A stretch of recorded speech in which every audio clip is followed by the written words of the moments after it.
What's up, nerd gods and geek goddesses? Welcome to another episode of Geek Master.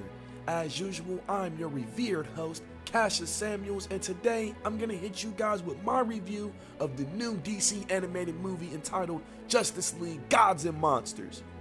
But as always, please keep in mind that in order for me to do an in-depth analysis of this movie, I'm gonna have to discuss some of the intimate details concerning the plot. So if you are not into spoilers and you haven't seen the movie for yourself, stop listening to this review right here. Don't listen to another second. Go watch the movie, then come on back after you've seen it for yourself. Yeah, bitches.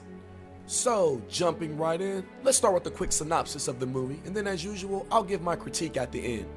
Justice League Gods and Monsters is a story that takes place in an alternate universe where the Justice League exists and operates without rules, restrictions, or a code of ethics. This Justice League is comprised of Superman, Batman, and Wonder Woman, who all have a more ruthless and lethal nature than their traditional counterparts that we all know and love.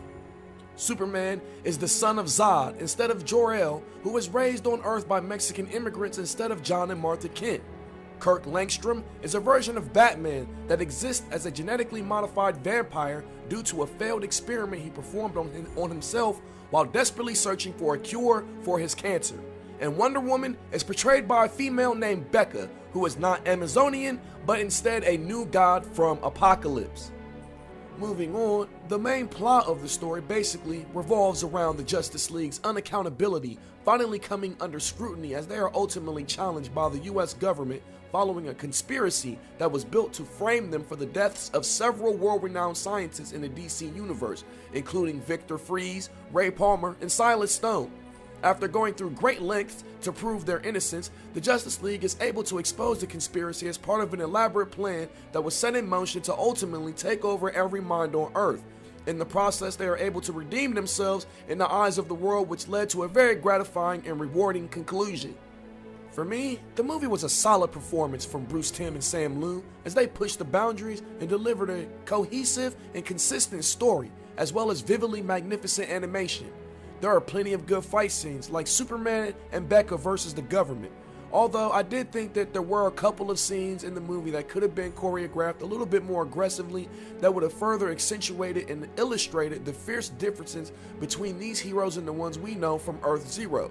Granted, we did see Superman kind of let loose and fight no holds barred, but I just thought that they could have did a better job explicating, his ferociousness a little bit more. We don't really get to see Superman cut loose all that often and just go berserk with his powers, and I thought that while they did do a good job kind of giving us a couple glimpses of that, they could have went a little bit more in depth with a little bit more aggressiveness when they were doing some of these fight scenes, and it would have just delivered it so much better to me.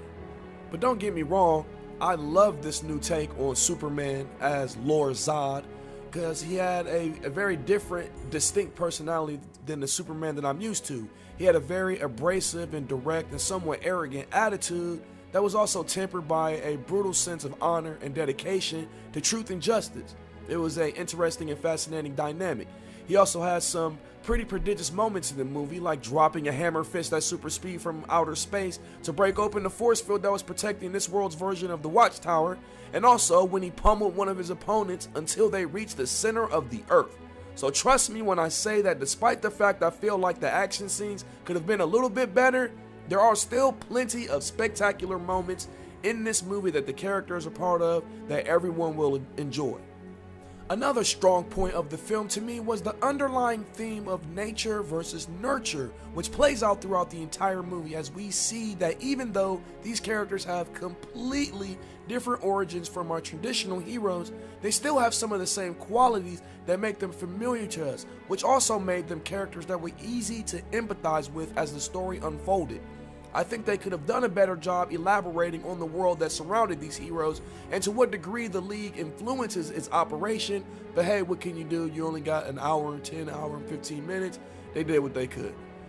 But outside of a few protests, some hardball journalism from Lois Lane, and interaction with the government, we really didn't get a sense of what this world was really like from the outside. Besides the fact that the Justice League was not very popular when the movie started.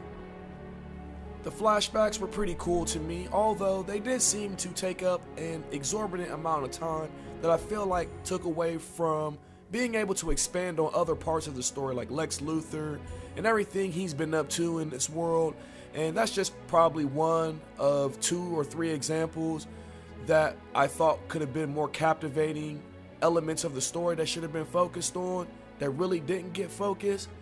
I also thought that the movie focused a little bit too much on Langstrom as Batman for the most part, and in addition to all the flashbacks, it just felt like there wasn't enough time for all the other members of the League to get adequate exposure in the story. I would have loved to see more interaction between Lex and Superman, because of course that dynamic is always interesting to me as a Superman fan, and I would have liked to see more of Wonder Woman's character get developed as well, because there were times in the story where she just kind of felt out of place. I'm not sure if that vibe was intentional or not, but either way, it didn't do the character any justice in my opinion. Overall, the whole narrative of the movie does a good job putting a unique spin on these classic characters that builds a strong, dark version of these heroes who were forged by death, tragedy, and hardship, which goes a long way to explaining their hard edge and brutal methods. The voice acting of the movie was great to me, the plot of the story was distinctively engaging despite its predictability, and the animation was amazing with plenty of action that pushed the boundaries of its PG-13 rating. Hopefully this movie gains some traction with the fans so that we can see a further expansion of this world in the future, because I, for one, think that there are endless possibilities that could present some awesome storylines that spin out of this movie. In the end, I give the movie an 8 out of 10, and I feel like it was one of the better animated movies DC has put out here in a while. With that being said, I'm going to go ahead and bring this video to a close. If you found any value in this podcast, please drop a like on the video, subscribe to the channel, and follow me on Facebook at The Geek Master. I try to put out at least 1 video a week, so if you want to stay up to date with all things comic, subscribe to the channel, you beautiful angel-faced bundles of rainbow joy. I will see you guys next time, and I'm out. Deuces.